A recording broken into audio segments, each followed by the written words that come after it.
नमस्कार मित्रांनो, अशोक मामा या मालिकेच्या आजच्या भागात आपण बघणार आहोत. अशोक मामा सकाळी उठून बाहेर येतात आणि म्हणतात, अरे पेपर नाही टाकला आज. आणि ते दुधाची पिशवी घेऊन घरात येतात. तेवढ्यात अनिश येतो आणि त्यांना बर्थडे विश करतो आणि त्यांना नमस्कार करतो. त्यावर ते म्हणतात, अरे वा, लक्षात आहे तुझ्या. आणि ते म्हणू लागतात, अरे गेले कित्येक वर्षांनंतर पहिल्यांदाच माझ्या वाढदिवसाला एवढी माणसं आहेत. आणि थोडे नाराज होऊनच म्हणतात, नाहीतर गेले कित्येक वाढदिवसापासनं फक्त मी आणि ईश्वर. त्यावर अनिश म्हणतो, खरं आहे. त्यावर अशोक मामा म्हणतात, पण नेहमीच्या प्रथेप्रमाणे तो येणारच आणि माझ्याकडून फुकट दारू पिणार. मी आपले चणे खात बसणार आणि शेवटी कंटाळून झोपी जाणार. अनिश विचारू लागतो, पण बाबा एक सांगा ना, तुम्हाला ह्यावर्षी तुमचा वाढदिवस कसा साजरा करायचा आहे. त्यावर ते म्हणतात, काही नको. अरे 65व्या वाढदिवसाला कशाला आलं कौतुक. त्यावर अनिश म्हणतो, बाबा तुम्हाला नसलं तरी आम्हाला आहे. आणि बाबा त्यात पहिल्यांदा तुमच्या वाढदिवसाला मुलं पण आहेत घरी, त्यामुळे दंगा तर झाला पाहिजे. त्यावर ते म्हणतात, करा, पण त्याआधी जरा मी बाहेर जाऊन येतो. त्यावर अनिश विचारतो, कुठे, मॉर्निंग वॉकला. त्यावर ते म्हणतात, नाही नाही नाही, मॉर्निंग वॉकला आज सुट्टी. त्यावर अनिश विचारतो, का बरं. त्यावर ते म्हणतात, दरवर्षी मी माझी ब्लड टेस्ट करून घेतो. त्यावर अनिश विचारतो, का. त्यावर ते म्हणतात, फास्टिंग शुगर चेक करायची असते ना मला, त्यामुळे मी जाऊन येतो. त्यावर अनिश म्हणतो, मग बाबा मी पण येतो तुमच्यासोबत. त्यावर ते म्हणतात, कशाला, तू फक्त एक काम कर, मुलं उठली की त्यांना चहा दूध काय जे लागेल ते बघ. आणि तितक्यात दाराची बेल वाजते म्हणून अशोक मामा बाहेर जाऊन बघतात, तर तिथे कोणीतरी बुके ठेवलेला असतो. अनिश येतो आणि म्हणतो, अरे वा, कोणीतरी बुके पाठवलाय तुम्हाला. त्यावर अशोक मामा म्हणतात, कोणीतरी नाही, ईश्वरचंच काम असणार आहे हे. अनिश त्यातली चिठ्ठी काढून वाचतो, वाढदिवसाच्या हार्दिक शुभेच्छा अशोक. त्यावर अशोक मामा हसून म्हणतात, लहान मुले रे, अक्षरशः एवढं लहान मुले की फटकेसुद्धा देता येणार नाही. आणि ते म्हणतात, ठीक आहे, आता मी ना बाहेर जाऊन येतो, मला ब्लड टेस्ट करायला जायचं. आवरतो आणि जातो. ते हॉस्पिटलमध्ये येऊन ब्लड शुगर टेस्ट करतात आणि बिल विचारतात. त्यावर ते म्हणते 1800. ते पैसे देऊ लागतात. तेवढ्यात श्वेता वल्लरीला घेऊन तिथे आलेली असते आणि म्हणत असते, वल्लरी तू काळजी करू नकोस, तुला काही नाही होणार. आणि ती पळतच येऊन सांगू लागते, माझ्या मैत्रिणीचं खूप रक्त वाहतं आहे, प्लीज डॉक्टरांना बोलवा. रिसेप्शनिस्ट डॉक्टरांना कॉल करते आणि तिला थांबायला सांगते. हे सगळं अशोक मामा बघत असतात. श्वेता पुन्हा वल्लरीकडे येऊन म्हणू लागते, वल्लरी डॉक्टर येत आहेत, तू काळजी करू नकोस. तितक्यात डॉक्टर येतात आणि विचारतात, काय झालं काय यांना. त्यावर श्वेता म्हणू लागते, रस्त्यावर माझी बाईक होती, समोरून गाडी आली आणि ॲक्सिडेंट झाला. तेव्हा ते म्हणतात, ॲक्सिडेंट म्हणजे ही पोलीस केस आहे, आमच्या हॉस्पिटलमध्ये आम्ही ॲडमिट नाही करू शकत यांना. श्वेता म्हणते, हॉस्पिटलमध्ये घेतात ना, रूलच येतो. तेवढ्यात रिसेप्शनिस्ट तिथे येऊन म्हणते, सॉरी, आमचं प्रायव्हेट हॉस्पिटल आहे आणि आमच्याकडे अशा केसेस आल्या तर आम्ही लगेच दुसरीकडे पाठवतो. त्यावर श्वेता म्हणते, काय इथे स्टाफ नाही आहे. मी सांगितलं ना पैसे देते. अहो हिची कंडिशन बघा ना, तिला काही झालं तर मी काय करू. त्यावर डॉक्टर म्हणतात, बघा मॅडम, ओरडू नका, इथून 10 मिनिटावर एक ट्रॉमा केअर सेंटर आहे, त्यांना तुम्ही तिथे घेऊन जा. त्यावर श्वेता म्हणते, प्लीज मी तुमच्या पाया पडते, बघा तिला. अहो 10 मिनिटात जर काही झालं तर काय करायचं. त्यावर ते म्हणतात, मॅडम प्लीज तुम्ही शांत व्हा. हे बघा, आजकालच्या ॲक्सिडेंट केसेस पण खूप कॉम्प्लिकेटेड असतात. आम्हाला त्यांचे ब्लड सॅम्पल्स घ्यावे लागतील आणि ड्रिंक अँड ड्राईव्हची केस आहे का ते पण बघावं लागेल. त्यावर श्वेता म्हणते, काय खुळ्यागत बोलायला लागल्या हो, आता यावेळेस कुठली ड्रिंक अँड ड्राईव्हची केस. त्यावर डॉक्टर म्हणतात, हे बघा मॅडम, उगाच वाद घालत बसू नका, आम्ही यांना इथे ॲडमिट नाही करू शकत. तेवढ्यात अशोक मामा म्हणतात, एक मिनिट, काय चाललं आहे हे, काही माणुसकी नावाची चीज आहे की नाही तुमच्याकडे. अशा अवस्थेत तुम्ही या मुलीला जायला सांगताय. त्यावर ते म्हणतात, पण नियमाप्रमाणे. त्यावर अशोक मामा म्हणतात, तुमच्या हॉस्पिटलचे नियम मला आधीच कळालेत आणि नियम पाळणं किती महत्त्वाचं आहे तेही मला कळतं. हॉस्पिटलच्या नियमापेक्षा माणुसकीचे नियम जास्त महत्त्वाचे असतात. तुम्ही त्यांच्यावर उपचार सुरू करा, पोलिसांना कळवा, ते येतील, ते त्यांचं काम करतील, तुम्ही तुमचं काम करा. आणि ते डॉक्टरांना बोलवून सांगतात, यांना जरा समजावून सांगा. त्यावर ते म्हणतात, अहो माजगावकर, हल्लीच्या केसेस खूप कॉम्प्लिकेटेड असतात, पूर्वी अशीच एक केस झाली होती. तेव्हापासून आम्हाला सांगितलं आहे की अशा केसेस घेत जाऊ नका. त्यावर अशोक मामा विचारतात, कोणी सांगितलं? त्यावर ते सगळे शांत बसतात. ते म्हणू लागतात, अरे हॉस्पिटल आहे की किराणा मालाचं दुकान? इथं हे मिळणार नाही ते मिळणार नाही असं करायला. जखमी माणसाला मदत करणं हे तुमचं कर्तव्य आहे. आणि ते हात जोडून म्हणतात, प्लीज तिला ॲडमिट करा, आम्ही तुम्हाला देव मानतो, निदान माणसासारखे वागा. त्यावर डॉक्टर म्हणतात, तिच्या घरच्यांना बोलवा. त्यावर डॉक्टर म्हणतात, तिच्या घरच्यांना बोलवून घ्या. त्यावर श्वेता म्हणते, अहो तिचे घरचे नाही आहेत इथे. त्यावर डॉक्टर म्हणतात, मग हिची जबाबदारी कोण घेणार? त्यावर अशोक मामा म्हणतात, मी घेतो तिची जबाबदारी. कुणी घरचा नातेवाईक पाहिजे ना, तर मी तिचा नातेवाईक आहे असं समजा. जिथं कुठं सही करायची असेल तिथं मी करतो, पण तिच्यावर आधी उपचार झाले पाहिजे. चला. अहो 3 मिनटं वाया गेलीत, आता अर्धा मिनटं पण वाया जाता कामा नये. आणि डॉक्टर वल्लरीवर उपचार करण्यासाठी तिला आत नेतात. इकडे सगळेजण आवरत असतात. ईशान अनिशला विचारतो, काका आजोबा कुठे गेलेत? त्यावर तो म्हणतो, ते ब्लड टेस्ट करण्यासाठी गेले. त्यावर इरा विचारू लागते, काय झालं त्यांना? त्यावर तो म्हणतो, काही नाही, असंच रुटीन चेकअप.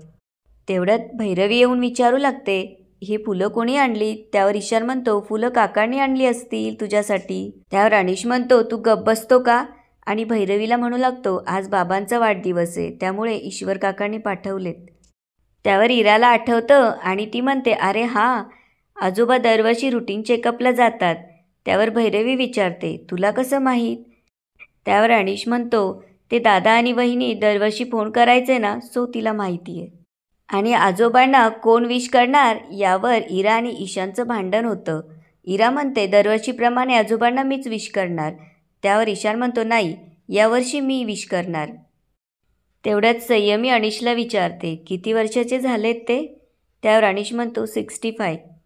ईशान म्हणतो, आज आपल्याकडे जेवायला मॅक्स टू मॅक्स बटाट्याची भाजी असणार.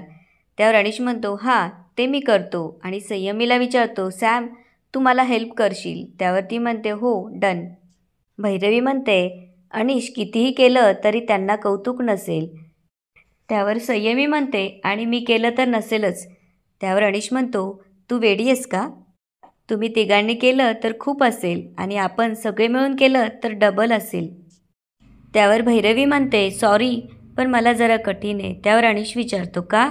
त्यावर ती म्हणते, माझी नेमकी महत्त्वाची मीटिंग आहे, त्यामुळे मी घरी नाही थांबू शकणार. माझ्या लक्षातच नाही आलं अनिश, आणि आयत्या वेळेला मीटिंग कॅन्सल नाही करू शकत, रिअली सॉरी. त्यावर अनिश म्हणतो, इट्स ओके, तू जा पण लवकर ये. तू जर आलीस तर बाबांना बरं वाटेल. इकडे श्वेता तेजाला कॉल करून वल्लरीबद्दल कळवते. त्यावर तेजा म्हणते, एवढं सगळं झालं आणि तू आत्ता सांगतेस मला? त्यावर श्वेता म्हणते, इकडे हॉस्पिटलमध्ये खूप राडे झाले, त्यामुळे नाही सांगता आलं. त्यावर तेजा विचारते, कोणत्या हॉस्पिटलमध्ये? त्यावर श्वेता म्हणते, इथेच सिटी हॉस्पिटलला. त्यावर तेजा म्हणते, ओके आम्ही लगेच पोहोचतो. तितक्यात डॉक्टर येतात. श्वेता विचारू लागते, डॉक्टर कशी आहे वल्लरी? त्यावर ते म्हणतात, आत्ताच काही सांगता येणार नाही. त्यावर ती विचारते, म्हणजे? डॉक्टर म्हणतात, डोक्याला खूप मार लागला आहे, त्यामुळे सगळ्या टेस्ट करावे लागतील आणि ब्लड लॉस खूप झाला आहे, पण डोंट वरी, आम्ही ट्रीटमेंट सुरू करतो. आणि हां, पोलिसांना पण फोन केला आहे, ते येतील. त्यावर श्वेता विचारते, म्हणजे साधा रोड ॲक्सिडेंट झाला तरी पोलीस चौकशी करतात? त्यावर डॉक्टर म्हणतात, हो प्रोसिजर आहे तशी. इकडे इरा आजोबांसाठी एक कविता लिहिते आणि सगळ्यांना ऐकू लागते. डिअर आजोबा, आजोबा आजोबा तुम्ही लहान कधी होणार आणि माझ्याबरोबर मोमोज आणि नूडल्स कधी खाणार? मी तुमची लाडकी असं तुम्ही मला म्हणताना आणि मला गोष्ट सांगताना तुम्ही पण चुकताना. मी सांगते सगळ्यांना, माझे आजोबा आहेत क्यूट. वेणू आजींची आठवण आली की ते होतात म्यूट. त्यावर ईशान म्हणतो, एकदम छान लिहिलीस इरा कविता, आजोबांना खूप आवडेल. त्यावर अनिश म्हणतो, नक्कीच आवडेल. त्यावर भैरवी विचारू लागते, तुमचा झाला का इमोशनल ड्रामा करून? तुम्ही जाणार आहेत का आता अभ्यासाला? तुमची शाळा सुरू होती आहे, जा लवकर. त्यावर ईशान म्हणतो, पण मग आज आजोबांचा वाढदिवस आहे ना, तर अभ्यासाला पण सुट्टी पाहिजे. त्यावर भैरवी म्हणते, अजिबात नाही, काय संबंध, चला जा पळा अभ्यासाला. सगळेजण जाऊ लागतात. तेवढ्यात भैरवी अनिशला आवाज देते आणि म्हणते, अनिश ऐक ना, आज आईकडून डब्बा मागवशील प्लीज. त्यावर तो म्हणतो, नाही आज नको. हे बघ, तुझी आई डबा पाठवती म्हणून आपण त्यांना गृहीत धरायला नको. त्यावर भैरवी म्हणते, मला कळतच नाही एवढ्या छोट्या छोट्या गोष्टींवर तुम्ही एवढे सेंटी का होतात. अजून एक दिवस जर आईने डबा दिला तर काय बिघडलं. लगेच कुणी कुणावर उपकार नसतं करत. थोड्याफार प्रमाणात सगळेजणच स्वार्थी असतात. त्यावर अनिश विचारतो, एक मिनिट, यात त्यांचा काय स्वार्थ आहे. त्यावर ती म्हणते, असं कसं. तुझ्या बाबांनी जर मला नावं ठेवले तर काय म्हणतात ते, तुझ्या आईबाबांनी तुझ्यावर संस्कारच नाही केले. तिचा उद्धार व्हायला नको ना म्हणून हे करतीये सगळं. त्यावर अनिश म्हणतो, कठीण आहे. त्यावर भैरवी म्हणते, खरंच कठीण आहे, त्यापेक्षा तुझे बाबा बरे. त्यावर अनिश विचारतो, आता त्यांचं काय. त्यावर भैरवी कुचक्यातच बोलू लागते, ते उगाच कोणासाठी काही पण करत नाही, उगाच जीवाला त्रास करून घेत नाहीत. त्यावर अनिशला राग येतो आणि तो म्हणतो, म्हणून ते सेल्फिश नाही होत आणि गरजेच्या ठिकाणी बरोबर वागतात ते. त्यावर भैरवी हसू लागते. अनिश विचारतो, हसायला काय झालं तुला. त्यावर ती म्हणते, या घरात येण्याचा एक नक्की फायदा झाला अनिश. माझ्या विरुद्ध का होईना पण तुझ्या बाबांच्या बाजूने बोलतोस तू. आता अनिशला काय बोलावं हेच सुचत नसतं. आणि भैरवी म्हणते, बरं ऐक, आईकडून आजच्या दिवस डब्बा घेऊन ये, मला महत्त्वाची मीटिंग आहे. तेजाला जेव्हा वल्लरीबद्दल समजतं तेव्हा ती प्रेरणा आणि मिठूला घेऊन हॉस्पिटलला येते आणि श्वेताला विचारू लागते, तुला जास्त लागलं तर नाही ना, आणि वल्लरी कुठे आहे. त्यावर श्वेता म्हणते, ती आत ॲडमिट आहे. तेवढ्यात तिथे पोलीस चौकशीसाठी येतात आणि विचारतात, इथे एक ॲक्सिडेंट केस झाली आहे, तुम्ही होतात का त्यांच्याबरोबर. त्यावर तेजा म्हणते, हो ही होती असं म्हणून श्वेताकडे बोट दाखवते. त्यावर पोलीस म्हणतात, मॅडम तुमची आम्हाला चौकशी करावी लागेल. त्यावर तेजा म्हणते, काय. एक मिनिट, हे आपण नंतर नाही का करू शकत सगळं. त्यावर ते म्हणतात, नाही, कारण रोड ॲक्सिडेंट हा काही साधासुद्धा इन्सिडन्स नसतो, त्यामुळे चांगलंच माहिती आहे तुम्हाला आणि आजकाल पेपर वाचतात ना तुम्ही. त्यावर श्वेता म्हणते, अहो पण मी खरंच काही केलेलं नाही हो. त्यावर पोलीस विचारतात, त्या तुमच्या कोण आहे. त्यावर ती म्हणते, ती माझी मैत्रीण आहे. त्यावर ते विचारतात, आणि ह्या कोण आहेत. त्यावर सगळे म्हणतात, आम्ही सगळ्या मैत्रिणी. त्यावर ते म्हणतात, हे बघा मॅडम, तुमच्या घरी कोणी नातेवाईक असतील तर त्यांना पण चौकशीसाठी बोलवावं लागेल. हे ऐकल्यावर अशोक मामा उठून बोलतात, मी ये. आणि ते म्हणतात, मला काही विचारायचं आहे आपल्याला. त्यावर पोलीस विचारतात, आपलं नाव. त्यावर ते सांगतात, अशोक माधवराव माजगावकर. त्यावर पोलीस इन्स्पेक्टर विचारतात, पेशंटचे नातेवाईक तुम्हीच का.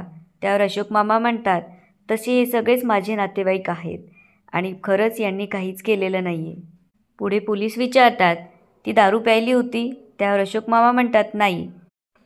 त्यावर पोलीस इन्स्पेक्टर विचारतात, कशावरून. अशोक मामा म्हणतात, हिने सांगितलं म्हणून. त्यावर ते म्हणतात, कशावरनं ही खोटं बोलत नसेल.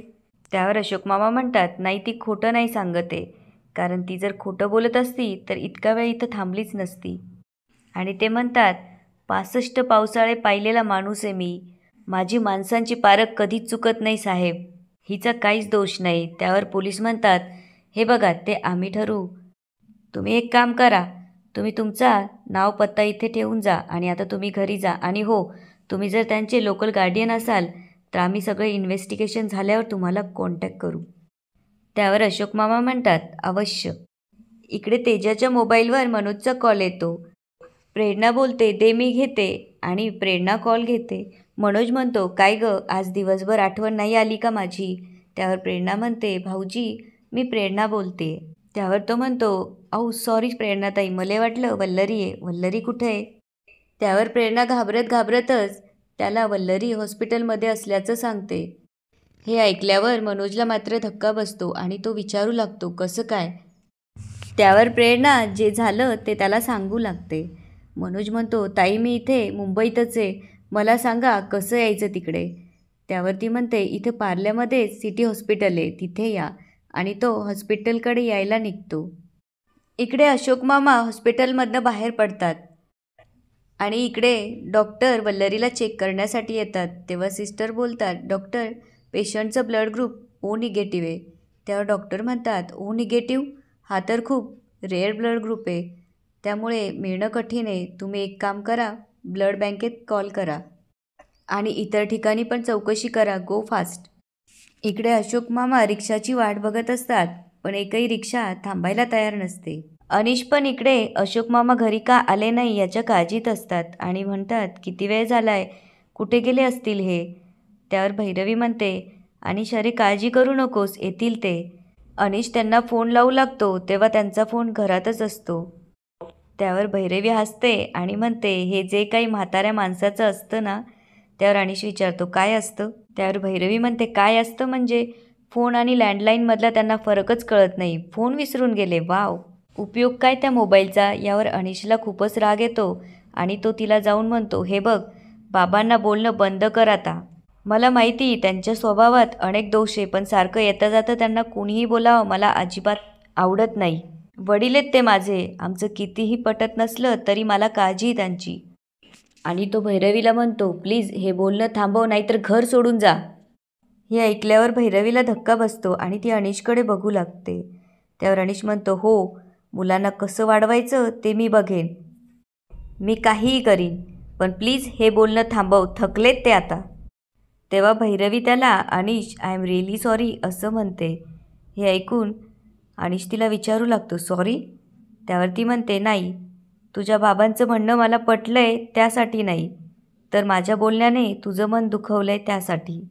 इकडे प्रेरणा, मिठू, श्वेता आणि तेजा खूप काळजीत असतात आणि सिस्टरला विचारू लागतात, एक्सक्यूज मी, आम्हाला सांगा काय झालं आहे, एवढं सगळं अचानक पॅनिक का झालं आहे, काही सिरियस आहे का. त्यावर त्या म्हणतात, त्यांचं ब्लड ग्रुप ओ निगेटिव्ह आहे, ते रक्त ब्लड बँकेत नाही आहे. त्यावर ते विचारू लागतात, मग दुसरीकडे कुठे. त्यावर सिस्टर म्हणतात, बघतो आम्ही. इकडे मनोज ज्या रिक्षातनं उतरतो त्या रिक्षात अशोक मामा बसू लागतात.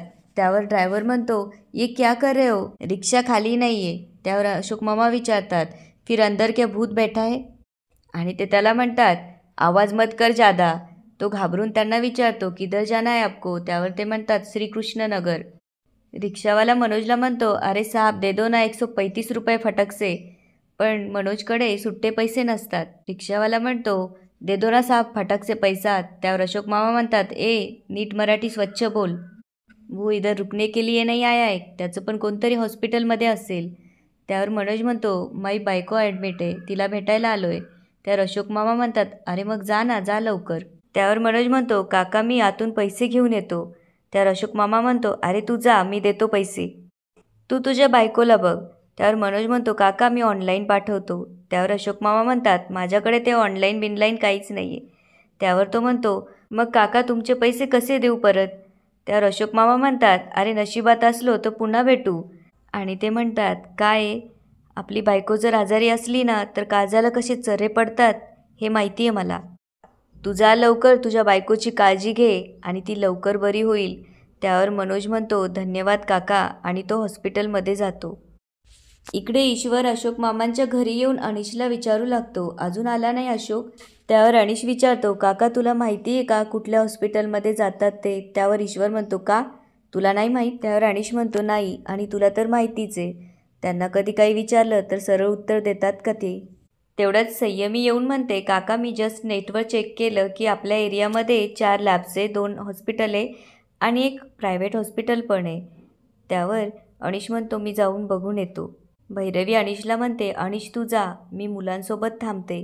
त्यावर अनिश म्हणतो, पण तुझी महत्त्वाची मीटिंग आहे. त्यावर ती म्हणते, काही नाही, मी करेल मॅनेज, तू माझी गाडी घेऊन जा. आणि ती कॉल करून म्हणते, sorry sir, I am extremely sorry, but I won't be able to attend this meeting. I know sir, I know, but it's an emergency, please understand.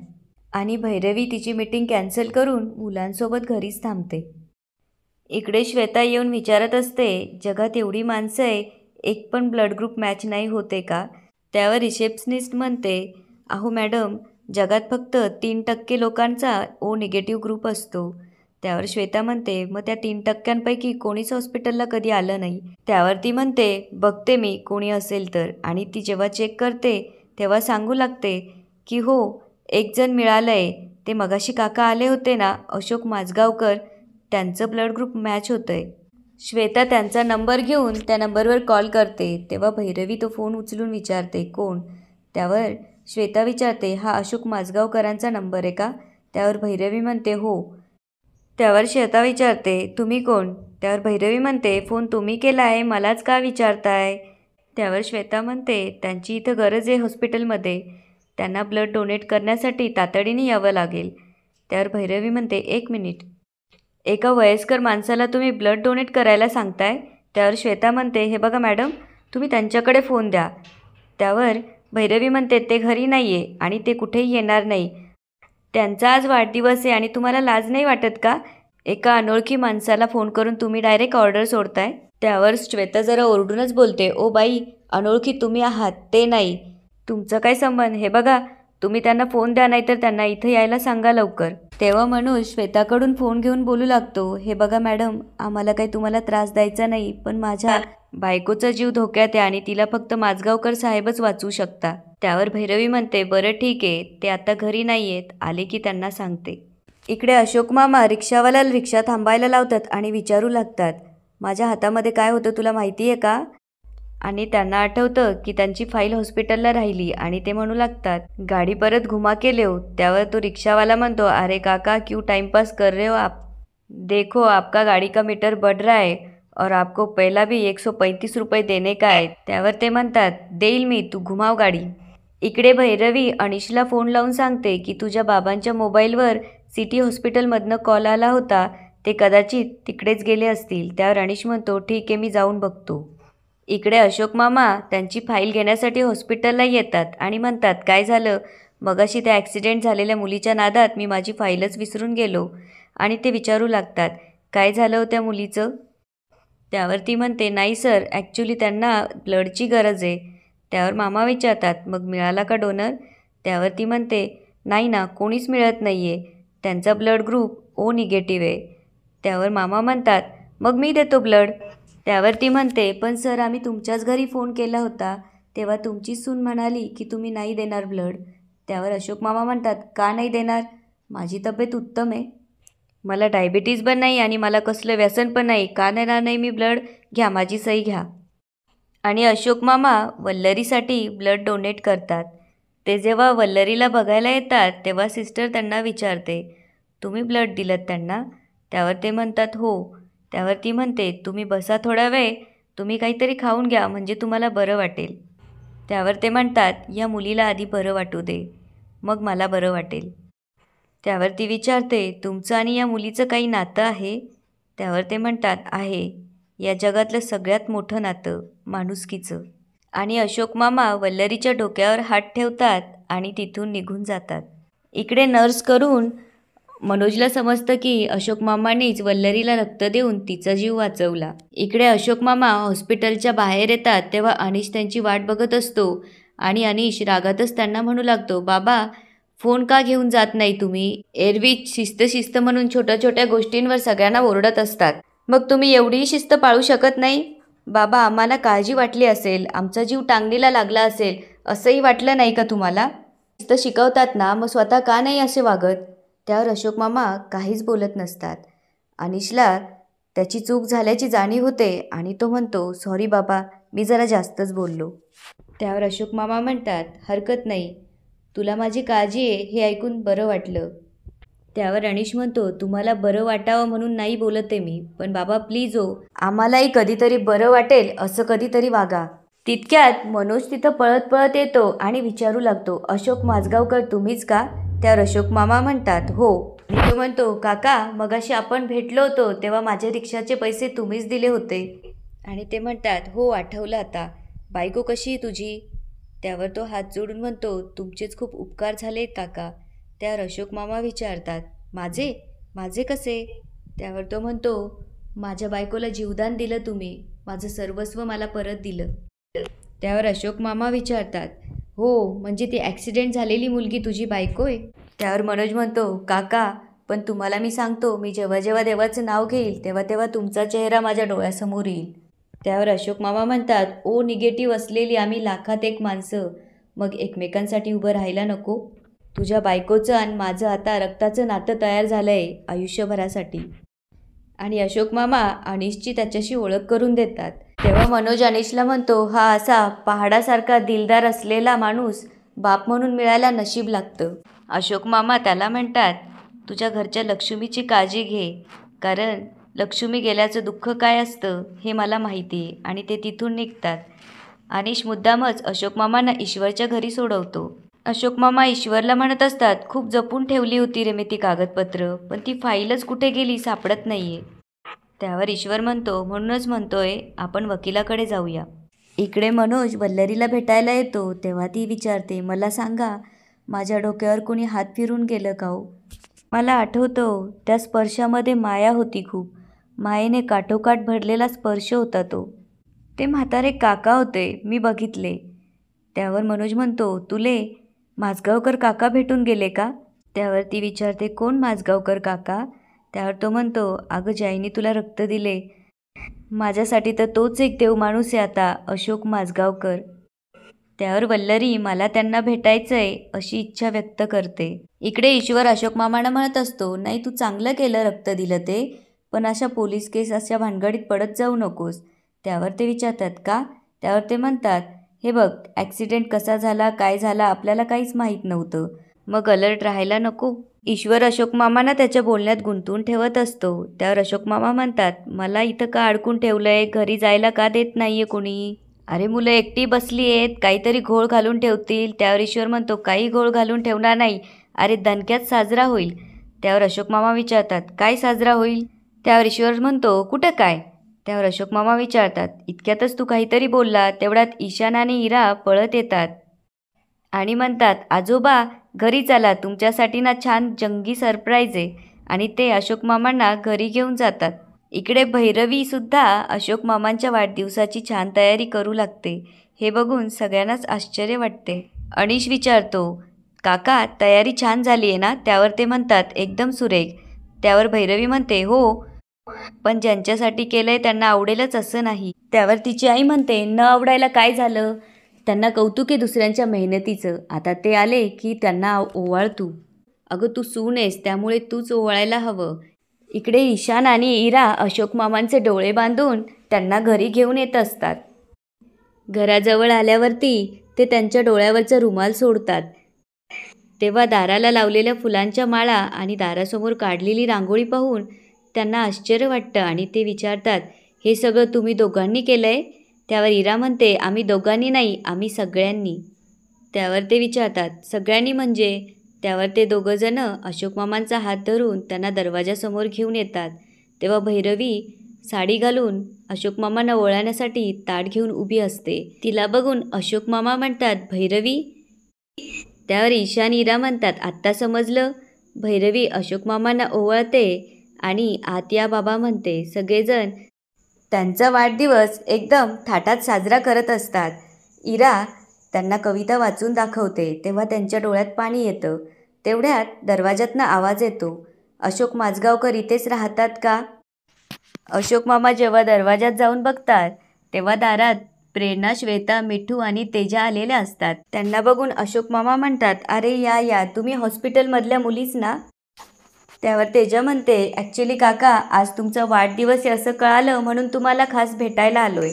त्यावर ते विचारतात, तुमच्या मैत्रिणीला एकटं टाकून तिला काही झालं तर? त्यावर प्रेरणा म्हणते, अहो नाही काका, तुम्ही तिका ब्लड दिलंय त्यामुळे तिका काहीच नाही होणार. त्यावर अशोक मामा विचारू लागतात, कशी आहे ती, बरी आहे ना आता? त्यावर मनोज येऊन म्हणतो, अहो काका तुम्हीच तिला स्वतः विचारा ना. आणि वल्लरीला तो समोर घेऊन येतो. अशोक मामा म्हणतात, अगं कशाला उगाच त्रास घेतला? त्यावरती अशोक मामांचे आभार मानते आणि सगळेजण अशोक मामांचा बर्थडे सेलिब्रेट करतात. आणि अशोक मामा सगळ्यांचे आभार मानतात. ते म्हणतात, तुम्ही सर्वजण माझ्यापेक्षा खूप लहान आहे, पण आज तुम्ही मला जे काही दिलं आहे त्याची परतफेड मी कधीच करू शकणार नाही. तुम्ही आज मला माझ्या आईची आणि माझ्या बायकोची आठवण करून दिली. ते असताना असेच आमच्या घरात मंगलमय प्रसंग व्हायचे, पण त्याच्यानंतर मी एकदम शुष्क झालो होतो. आज तुमच्यामुळे पुन्हा या घरात माणुसकीचा ओलावा आला. तुमचे खूप खूप आभार.